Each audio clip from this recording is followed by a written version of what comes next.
I just want to say thank you very much for coming here. It's a big turnout. I just want to thank everybody for all your support. Everybody's got tickets. You guys donated time and money. As of today, this website, we had raised close to $23,000, which is huge. Before the Lady of the Hour goes on, I just want to say thank you to all you guys. We've got family here.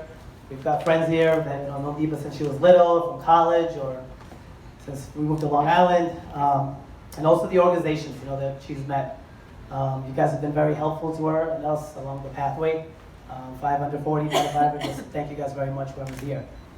Whoever's met her along the way, from the hospitals, Dr. Perez, I know she's here. Everybody at NYU, you guys, whoever's here, just really thank you for all your support and time. I appreciate it very much. Before I introduce the Lady of the Hour, I just want to say thank you to her. Really amazing, strong girl like I was inside.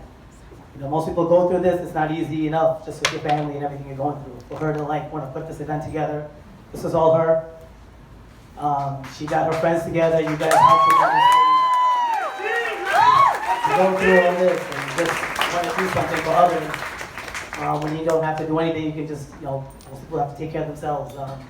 This is huge, and then she wants to do this annually, so we'll see how this goes. And based on this turnout, I guess we'll see you back here next year. So without further ado, he's the Lady of the Hour, my beautiful wife. Thank you. No one, she didn't get an introduction, so let me introduce him. He's my husband, as you know, my best friend, and my doctor, not by trade, but he thinks he's my doctor, and my own personal comedian. Now, they do say that laughter is the best medicine for cancer, so it was a match made in heaven. So the good news is that I have a sore throat. And the bad news, the bad news is that I have a sore throat. The good news is that because I have a sore throat, this speech will be a little shorter than originally anticipated. Thank you for showing up today, each and every one of you. Just by being here, you are making a difference.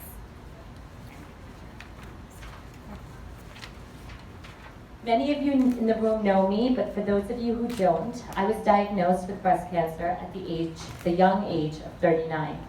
I'll never forget the day I went for my very first mammogram on December 4th, 2015. It was the most confusing and saddest time in my life. I didn't think things could get worse until 2 weeks later when they actually did.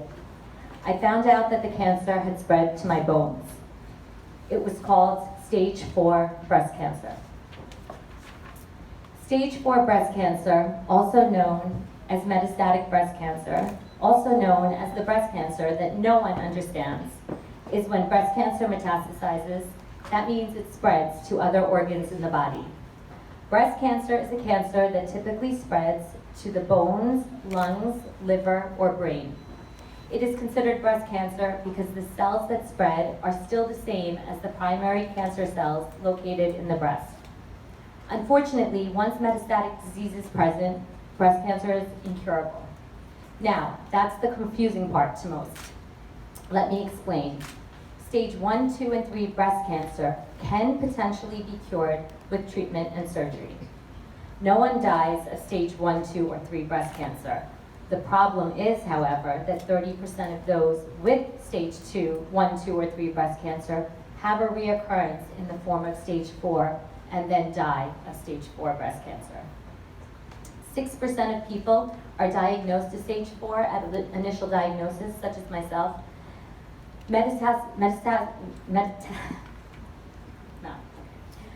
Stage 4 breast cancer is incurable because it's traveled through your lymphatic system. In order to cure it, we have to remove all those organs, which we know is impossible.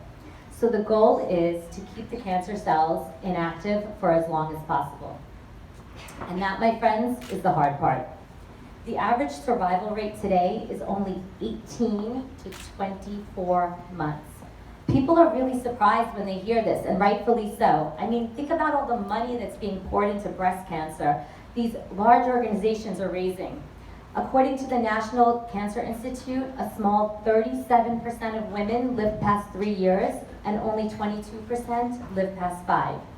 These stats are unacceptable.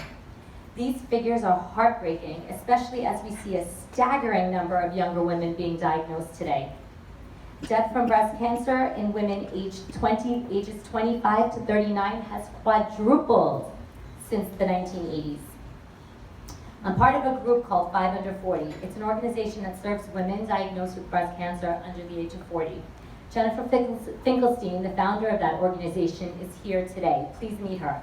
She helps people with anything and everything from buying wigs to finding doctors, and she has once-a-month educational meetups that I absolutely love going to, except for the fact that kind of scares me because they keep getting larger and larger. I met a 24-year-old at the last one. So where's all this funding going? Awareness, perhaps? Awareness is important, but is it really the key when the number of stage 4 initial diagnoses has doubled in the last decade? In fact, I've seen some recent studies that suggest that breast cancer is systemic prior to being detectable, and thus early detection will not change the actual death rate. So here's another part of the problem. For each 1 million spent on breast cancer research, only about 20,000, a small 2%, go towards metastatic research. Let me repeat, 2%. Once again, unacceptable. Early detection awareness does not help those who already have breast cancer. There's something very wrong with this picture. Oftentimes people ask me, when are you done with treatment?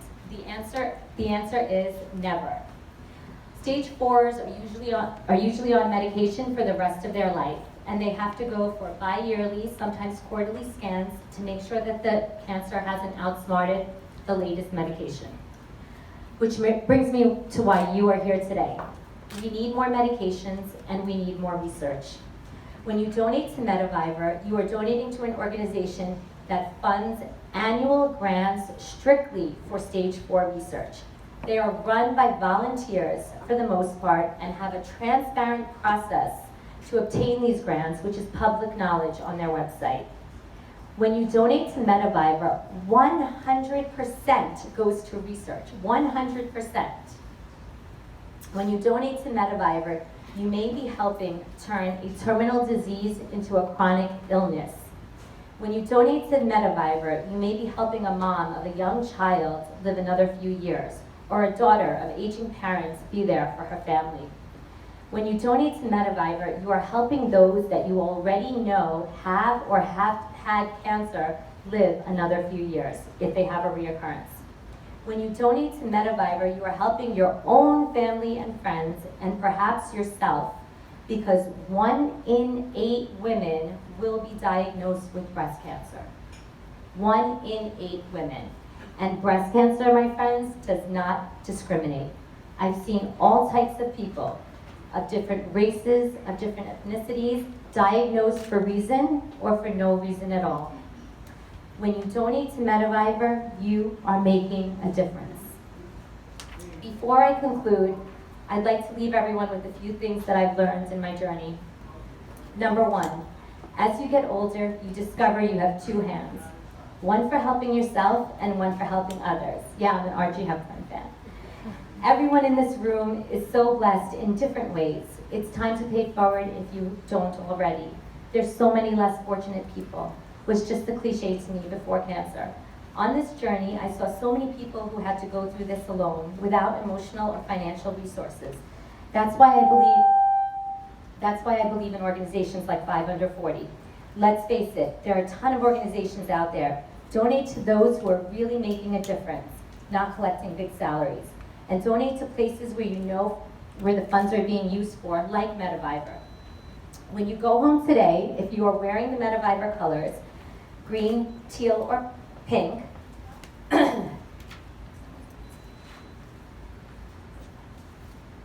you will get a gift bag with some organic products that I'll elaborate on shortly. There will also be a cookie inside made by a dear friend of mine, Shalini Bubber. Shalini Bubber is the strongest woman I know. She's here today, and despite her challenges, she always has a smile on her face. Shalini had a really tough childhood in India. Her father died when she was 11 years old. She packed her bags at the age of 19 and came to the US on her own. That's far from easy in our culture where there's a double standard for women. She worked hard and landed a great job at Morgan Stanley, got married and had a son. When her son Aryan was 2, he was diagnosed with autism. Shalini quit her job, her social life, and basically dedicated every moment to help developing her son. She soon realized that what he eats can improve his progress, so she started cooking gluten-free, low sugar, and specialized foods for Aryan. One day, she made cookies for him, which were such a big hit, she decided to start a business.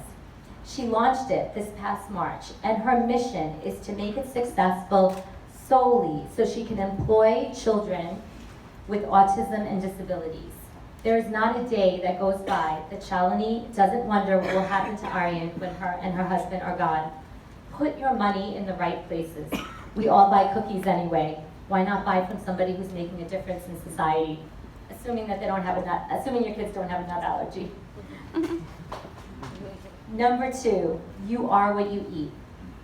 I don't know if pesticides in foods and hormones in meat are what causes cancer, but I do know this.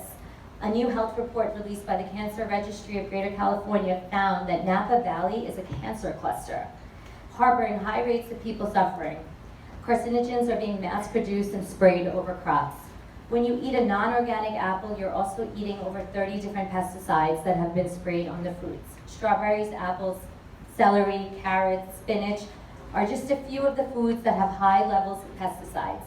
Countless studies have shown that pesticides are linked to cancer, Alzheimer's disease, ADHD, and even birth defects. I do know this, RBGH is a hormone used to stimulate milk production in cows. In the US, however, in the US since 1993, however, this is banned in other countries. I do know this, the cracker, the chips, the pastries we love, they contain hydrogenated trans fats, not Shalini's though. They're used to extend shelf life. A study of over 25,000 women by the French National Institute of Health shows that the rate of breast cancer doubles in women who have high levels of trans fat in their blood. There's something to be said about the rising rates of cancer. Today, I try my best to eat organic and local. If you get a gift bag today, you'll get an opportunity to enjoy some wonderful items donated by Royne Soup at Spectrum, like chia seeds, which are huge in antioxidants, and avocado oil, which I use for high heat cooking, and I choose over canola or vegetable. If you're concerned, and rightfully so, see a nutritionist. Mine is Marianne Jones of Thrive Naturally. Her mother died of ovarian cancer, so she's dedicated to helping people live more naturally. And number 3, lastly, all of you This Is Us fans will like this. When life gives you the sourest lemons that it has to offer, try turning it into something resembling lemonade. I don't believe I got cancer to die. The stage 4 community needs more leaders, and I was a great choice. When people are diagnosed with cancer, it's obviously difficult. I have always been a positive person by nature, and I've had a ton of support from my family and my close friends, so I never lost my spirit. When life gives you the sourest lemon it has to offer, try turning it into something resembling lemonade. Metabash is my lemonade. Thank you again. I could not have done it without the tremendous support of so many people in this room, the committee that helps me every step of the way, my husband, my parents, my family. Thank you to each and every one of you for attending and supporting. You are making a difference.